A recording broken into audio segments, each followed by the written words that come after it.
So tell me what you're doing here today. You observing or you participating? What's up? What are you up to? Bit of everything, really. One, I'm very interested in what's going on in the radical independence side, just to get a broader perspective than what we've had so far, I think, or what I've come across.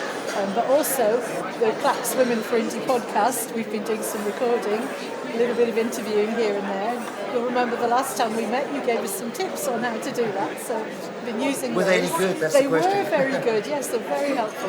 So we've been having just discussions with people what they think, and then I've been just been in one of the sessions, the breakout sessions, which I have to say was quite interesting experience, because I violently disagreed with almost everything one of the speakers said. So what did he say and what did you disagree with? Oh, well, he was talking, it was supposed to be a discussion on the future democratic processes in Scotland, and I would have thought, I expected a discussion that was much more around a constitution and, of course, citizens' assemblies, which are happening this weekend as well. That could have been, and it was mentioned, it was touched on, but discussion was very much on, here are a whole load of things that we've got to get sorted out. Doesn't like the EU, doesn't want to be part of NATO, doesn't want to be part of this, doesn't think we should be part of that. Like, whoa, that's a lot of big meaty ideas that for sure we need to work our way through.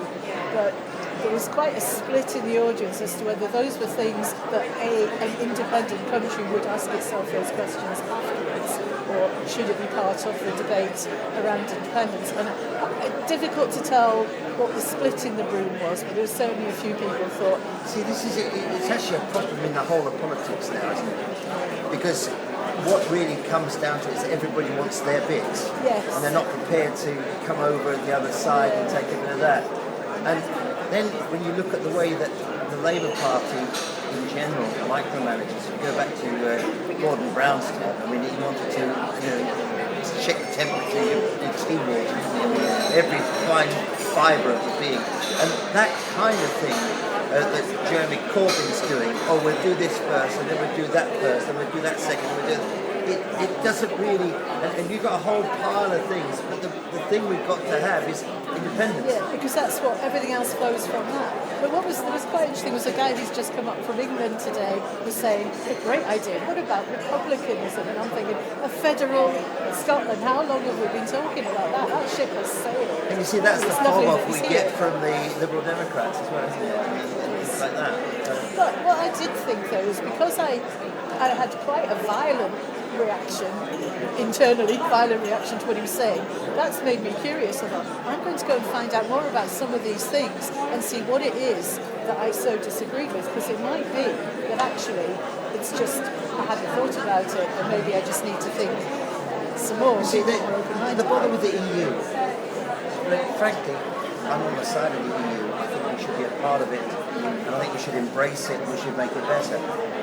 But I've got a lot of reasons for saying those things, and I've got a lot of things that I would say if you disagree with me.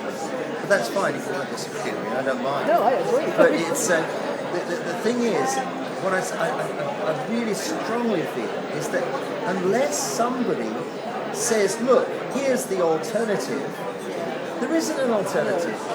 World Trade Organization, I've said it ad nauseum times in various of these videos, is not an answer to that question. Absolutely. And if you just look at the first schedule of products they put in from the UK government, the first hit was beef, and the Americans objected, the Brazilians objected, the New Zealand people objected. So that's in a little knot for the next 6 or 7 years when they sort that one out with all the other stuff. And so, just like you have to earn some money, I have to earn some money, the country has to earn some money, and you do that by selling your stuff abroad. Yeah, and we're so scathing of Brexit, England wanting to separate itself off from the biggest market that there is. And the idea that we would separate ourselves off from the rest of the UK and the biggest market and just be out there on our own. I mean, apart from maybe Korea, I don't think there's any other countries that are completely cut off.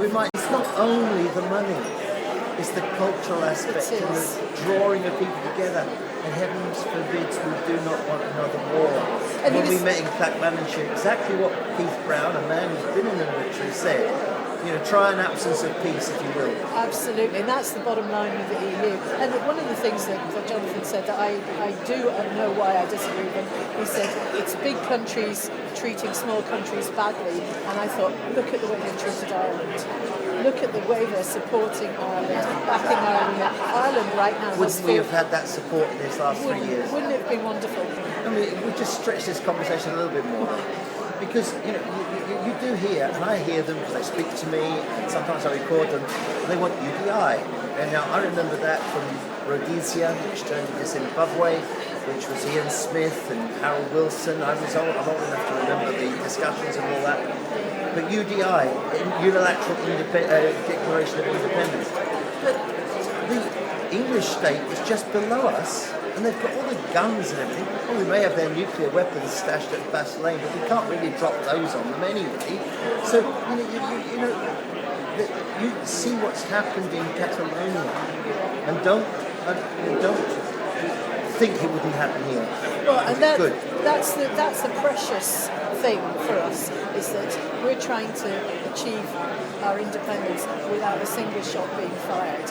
And I think the minute it descends into any kind of violence, and I'm discounting an egg being thrown at somebody 4 years ago, any kind of violence, and that puts us on, we lose all the moral high ground. Absolutely. And really, we're trying to be the kind of country that negotiates its way because it's got good reason and it's got the people behind it. So I completely get we have to be internationally recognised, and I get that the best way to do that is a referendum. And I think I'm really interested to see what next weekend's event in Glasgow is going to be like, because it's quite significant. It's the first one Nicola's come and spoken at. They're using the hashtag IndieRev20.